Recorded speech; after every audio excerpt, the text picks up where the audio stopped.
Meu nome é Carolina, tenho 29 anos e sou professora da educação infantil. Cresci em uma casa simples, mas cheia de amor. Sempre admirei minha mãe pela forma como ela nos criou, mesmo enfrentando tantas dificuldades. Desde pequena, sonhava em construir uma família onde reinasse o mesmo afeto. E mais do que tudo, sonhava em ser mãe. Quando conheci Gabriel, achei que tinha encontrado meu parceiro de vida. Ele era gentil, carismático, ambicioso. No começo do relacionamento, me tratava como se eu fosse a pessoa mais importante do mundo. Juntos, sonhávamos em crescer na vida, construir uma carreira sólida e, depois, formar uma família. Mas, ao longo dos 4 anos de casamento, as prioridades dele começaram a mudar. Ou talvez eu nunca tenha realmente conhecido o homem por trás das palavras bonitas. Gabriel trabalhava como gerente de uma loja de artigos esportivos. Nos últimos meses, ele estava cada vez mais ausente. Alegava estar sempre cansado, vivia no celular, e as conversas entre nós se resumiam a questões práticas: contas a pagar, lista de supermercado, problemas no trabalho. A cumplicidade de antes havia sumido, e tudo o que restava era uma convivência fria e mecânica. Mesmo assim, quando comecei a sentir náuseas constantes, tonturas e um atraso no meu ciclo, algo dentro de mim se iluminou. A possibilidade de estar grávida reacendeu uma esperança antiga. E se a chegada de um filho despertasse nele o homem sensível que eu conheci? E se esse bebê nos unisse de novo? Comprei o teste de farmácia em segredo e esperei ansiosamente no banheiro. Quando as 2 linhas apareceram, meu coração disparou. Senti uma mistura de medo e alegria, mas o lado emocional falava mais alto. Era o momento. Eu seria mãe. Meu filho finalmente viria ao mundo. Passei o resto do dia planejando como contar a novidade. Não queria só entregar o teste, queria fazer daquele momento algo especial. Então embrulhei o teste com cuidado dentro de uma caixinha azul e preparei um jantar simples, mas com carinho. Esperei Gabriel chegar, mas ele chegou tarde e mal me cumprimentou. Durante o jantar, ele reclamou do trabalho, do chefe, do trânsito. Eu estava nervosa, mas esperançosa. Quando terminamos, entreguei a caixinha e disse: "Tenho uma surpresa para você." Ele abriu com desconfiança. Quando viu o teste, franziu a testa. O silêncio que se seguiu foi agoniante. Por dentro, eu implorava por um sorriso, um abraço, qualquer reação positiva. Mas, ao invés disso, ele soltou um riso curto e debochado. "Sério isso, Carolina?" "Sim, eu tô grávida. A gente vai ter um filho." Respondi, tentando manter a emoção. Ele me encarou como se eu tivesse contado que bati o carro. "Abortar ainda é opção?" Aquela frase me tirou o ar. Não havia nenhuma emoção em sua voz. Era como se estivesse negociando algo banal. Fiquei paralisada. As palavras não saíam. Depois de alguns segundos, consegui sussurrar: "Você tá falando sério? Isso é um bebê, nosso filho. Você sabe que não é o momento. Tô atolado de trabalho, a loja tá passando por corte de pessoal. A gente mal dá conta das contas. Acha mesmo que dá para ter um filho agora?" "Não é só sobre contas, Gabriel. É uma vida. E eu não quero tirar essa criança." Ele se levantou irritado, pegou a chave do carro e saiu batendo a porta. Passei a noite sentada na sala, abraçada ao travesseiro. As lágrimas vinham sem controle. Eu tentava entender em que momento o homem que dizia me amar se transformou em alguém tão frio. E por que eu ainda me agarrava à esperança de que ele mudaria. No dia seguinte, ele voltou como se nada tivesse acontecido. Não tocou no assunto, não pediu desculpas, apenas seguiu a rotina. Eu, por outro lado, não conseguia fingir. Só conseguia pensar no que fazer: manter meu casamento ou proteger meu filho daquele ambiente tóxico. A resposta veio mais rápido do que eu imaginava. No domingo, minha irmã Alice veio me visitar. Ela é 2 anos mais nova e sempre foi minha melhor amiga. Quando me viu, notou imediatamente algo errado. "O que está acontecendo?" Você tá com essa cara desde que abri a porta. Tentei esconder, mas ela insistiu. Acabei pegando o teste de dentro da gaveta e mostrando a ela. Você tá grávida? Ela perguntou, surpresa e emocionada. Assenti, sem conseguir sorrir. Foi quando Gabriel, sem saber da presença dela, surgiu no corredor, resmungando. A gente ainda tá discutindo isso? Não é tarde demais para resolver, Carolina. O sangue de Alice ferveu. Resolver? Resolver o quê? O filho da minha irmã virou um problema a ser resolvido agora? Gabriel levou um susto ao vê-la ali. Tentou recuar, dizendo que estava só desabafando, mas Alice não engoliu. Você é um covarde. Ela te contou cheia de amor e esperança, e você tratou isso como um erro. Você não merece essa criança. E não merece ela. Ele bufou, murmurou que não ia discutir e saiu de novo, batendo a porta. Alice virou para mim com lágrimas nos olhos. Você não vai passar por isso sozinha. Arruma suas coisas. Vem para minha casa. Agora. Hesitei. Aquela ainda era minha casa. Ainda era meu marido. Eu não sei. Ele já fez você se sentir mal o suficiente. Agora é hora de cuidar de você. E do seu bebê. Olhei em volta. A sala que um dia me pareceu aconchegante agora parecia fria, vazia. E então, pela primeira vez desde que descobri a gravidez, me senti acolhida. Abracei minha irmã e, com a voz embargada, respondi: tá bom, eu vou. E assim, deixei para trás um lar que não me queria, e fui em direção ao único amor verdadeiro que ainda me restava. Mudar para a casa da Alice foi como atravessar a ponte entre o desespero e a esperança. O apartamento dela era simples, 2 quartos, uma sala pequena, mas havia algo ali que eu não sentia há muito tempo: leveza. Pela primeira vez em meses, eu acordava sem medo de qual seria o humor do Gabriel naquele dia. O silêncio, que antes me esmagava, agora era um alívio. Alice me acolheu com o coração inteiro. Ela não me interrogou, não quis detalhes de imediato. Apenas me deu uma escova de dentes nova, arrumou um canto no armário e fez um chá enquanto eu chorava no sofá. Sua presença era meu porto seguro. E, mesmo sem ter filhos, ela parecia entender exatamente o que eu precisava para proteger o meu. Naqueles primeiros dias, dormi mal.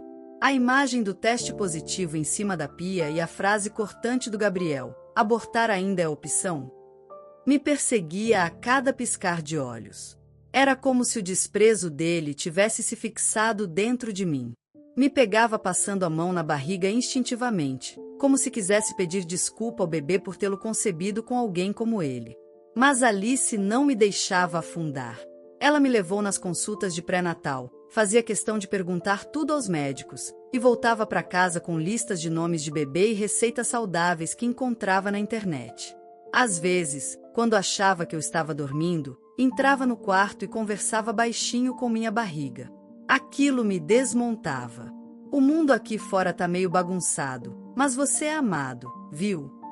Eu ouvi certa noite, e chorei em silêncio até pegar no sono. Comecei a sentir os primeiros enjoos e tonturas, e com isso, precisei me afastar do trabalho na escola onde dava aula. Foi difícil aceitar ficar em casa. Sempre fui ativa, independente, e agora me via dependendo da generosidade da minha irmã até para comprar um suco. Mas Alice nunca me fez sentir como um peso. Pelo contrário, dizia que era uma honra ter um pedacinho de mim crescendo ali. Enquanto o corpo passava por mudanças, minha mente ainda lutava com a presença fantasmagórica de Gabriel. Tentei ignorar, mas era impossível. Ele me mandava mensagens todos os dias. No começo, agressivas, depois arrependidas. Depois, sentimentais. E quando não surtia efeito, ele partiu para o papel de vítima. Você me abandonou, Carol. Eu tava com medo. Você sabe como sou com pressão. Você me conhece, não é justo me afastar do meu filho assim. Eu mudei. Me dá uma chance. Depois de tantos anos ao lado dele, eu conhecia aquele script. Sabia que era o mesmo ciclo de manipulação travestido de culpa. Mas mesmo com toda essa consciência, uma parte minha hesitava. Era o pai do meu filho. Eu devia, pelo menos, ouvir? Contei a Alice. Ela me olhou com firmeza. Se você quiser conversar com ele, eu entendo. Mas faz isso em lugar público. E só se você se sentir forte o suficiente para não deixar ele te desmontar de novo. Aceitei o conselho. Marcamos num café movimentado perto do centro. Quando ele chegou, vi o impacto que o fim do relacionamento tinha causado nele. Parecia mais magro, cansado. Mas bastaram 5 minutos de conversa para perceber. A aparência tinha mudado, mas o conteúdo era o mesmo. Eu disse aquilo porque fiquei nervoso. Foi um momento infeliz. Gabriel, você não teve um momento. Você fez uma escolha. E essa escolha quebrou tudo. Ele desviou o olhar, passou a mão no cabelo. Mas eu posso consertar. Eu quero estar presente. Quero cuidar de vocês. Você teve essa chance. E me feriu no momento mais vulnerável da minha vida. Eu tô tentando me reconstruir, Gabriel. E não dá para fazer isso com você por perto. A conversa terminou fria. Ele aceitou, mas vi nos olhos dele que ainda não tinha desistido. Voltei para casa tremendo. Alice estava me esperando com chocolate quente e um cobertor no sofá. Você tá segura? Tô. Mas ele vai tentar de novo. Ela assentiu. E por isso, começamos a nos preparar. Troquei de número, pedi para a escola não passar meus dados a ninguém, e começamos a gravar qualquer tentativa de aproximação. Eu sabia que, uma hora, ele tentaria algo mais drástico. Foi nesse período que Alice me incentivou a retomar algo que eu havia enterrado havia anos, o projeto de alfabetização musical que eu tinha desenvolvido no início da carreira. Ela soube de um edital da prefeitura para ações em comunidades carentes, e mesmo sem muita fé, me convenceu a tentar. Você precisa lembrar quem é, Carol. Você é mais do que o que ele te fez passar. E esse projeto é lindo. Reuni forças, revisei tudo e enviei. Não pensei mais no assunto. Alguns dias depois, recebi a ligação. O projeto havia sido um dos selecionados. A cerimônia de apresentação aconteceria na semana seguinte, e eu precisava preparar uma fala. Não acredito nisso. Eu fui selecionada. Eu gritei, com lágrimas nos olhos, enquanto Alice pulava comigo na sala. Foi como se o universo estivesse me mostrando: você ainda tem um futuro. Não importa o passado. Nos dias que se seguiram, escrevi minha apresentação com cuidado. Falei sobre educação, arte e transformação. Pela primeira vez em muito tempo, voltei a me sentir professora, sonhadora, viva. Mas no dia da cerimônia, quando subi ao palco, o choque veio como um soco no estômago. Na terceira fileira, ao lado de uma mulher que eu nunca tinha visto, estava Gabriel. E no colo da mulher, um bebê de no máximo 2 meses. Meus olhos congelaram. O papel com minha fala tremia em minhas mãos. Era ele. E aquilo só podia significar uma coisa. Ele tinha engravidado outra mulher enquanto ainda estava comigo. E agora, parecia disposto a tirar tudo de mim. O momento em que subi ao palco para falar sobre o meu projeto social parecia ter parado no tempo. O brilho dos refletores me cegava, mas eu sabia que precisava ser forte. Então, foi quando meus olhos cruzaram com uma imagem que eu jamais esqueceria. Gabriel, ali na plateia, acompanhado por uma mulher que segurava um bebê recém-nascido. Meu corpo inteiro tremeu. Um frio percorreu minha espinha. O mundo parecia girar ao meu redor, mas a única coisa que consegui enxergar foi aquela cena que me partia o coração. A mulher sorria, e o bebê dormia nos braços dela. Como se aquele filho, aquele novo ser, tivesse sido uma prova silenciosa de tudo que ele me escondeu. Quase perdi o fôlego. Fechei os olhos por um instante, e foi nesse segundo que vi Alice, minha irmã, me encorajando com um olhar firme e cheio de amor. Sem ela, eu teria desabado ali mesmo. Com ela, encontrei forças para continuar. Respirei fundo e comecei a falar. Boa tarde a todos. Meu nome é Carolina e hoje estou aqui para compartilhar uma história que não é só minha, mas de muitas mulheres que enfrentam dores invisíveis. Minhas mãos tremiam levemente, mas minha voz não vacilou. Este projeto nasceu da minha luta para me reerguer quando parecia que o mundo desabava sobre mim. De como uma palavra cruel pode quase destruir sonhos. As palavras fluíam, e eu sentia a energia da plateia, que se conectava com cada relato meu. Falei sobre os obstáculos, a solidão, as traições, principalmente, sobre a força que encontrei para seguir em frente. Terminei o discurso com lágrimas nos olhos, mas a sensação era de vitória. Os aplausos foram crescendo, e eu me permiti um sorriso verdadeiro pela primeira vez em muito tempo. Depois do evento, enquanto tentava absorver tudo, senti uma presença atrás de mim. Era Gabriel, com o rosto duro, tentando esconder a vergonha. Carolina, eu preciso falar com você, ele sussurrou, quase implorando. Não tenho mais o que ouvir de você, Gabriel. Minha voz foi firme, embora meu coração estivesse machucado demais para discutir. Posso explicar? Explicar o quê? Que você já tinha outra mulher grávida enquanto me dizia que não queria filhos? Que me pediu para abortar enquanto escondia sua traição? Interrompi, e ao longe, percebi a expressão de surpresa e tristeza da mulher com o bebê. Alice apareceu ao meu lado, protectora e decidida. Chega, Gabriel. Ela não precisa de explicações de quem perdeu toda a confiança dela. Eu só quero ser pai do meu filho, insistiu ele, com a voz embargada. Porém, a verdade já estava exposta. E eu sabia que não poderia permitir que ele continuasse a manipular nossa história. Nos dias que se seguiram, fiquei sabendo por conhecidos que ele mantinha o relacionamento secreto e que agora tentava contato para ser reconhecido como o pai do bebê que eu carregava. Mas, desta vez, eu estava preparada. Com a ajuda de Alice e de um advogado competente, reuni todas as provas, mensagens e testemunhos para garantir meus direitos e o bem-estar da minha filha. A audiência foi um marco. Gabriel tentou de tudo para parecer a vítima, mas as provas falavam por si.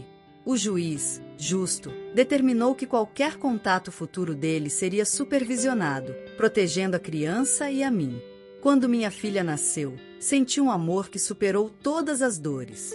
Alice estava ao meu lado, emocionada, enquanto segurava minha mão. Ela é linda, Carol. Igual a você. Ela é minha vitória, respondi, acariciando a pequena. Hoje, minha filha cresce num lar cheio de amor, longe das sombras do passado. E eu? Eu sou uma mulher renovada, pronta para escrever um novo capítulo, cheia de esperança e coragem. Porque, mesmo diante da traição e da dor, escolhi ser inteira. Sempre. A história de hoje chegou ao fim.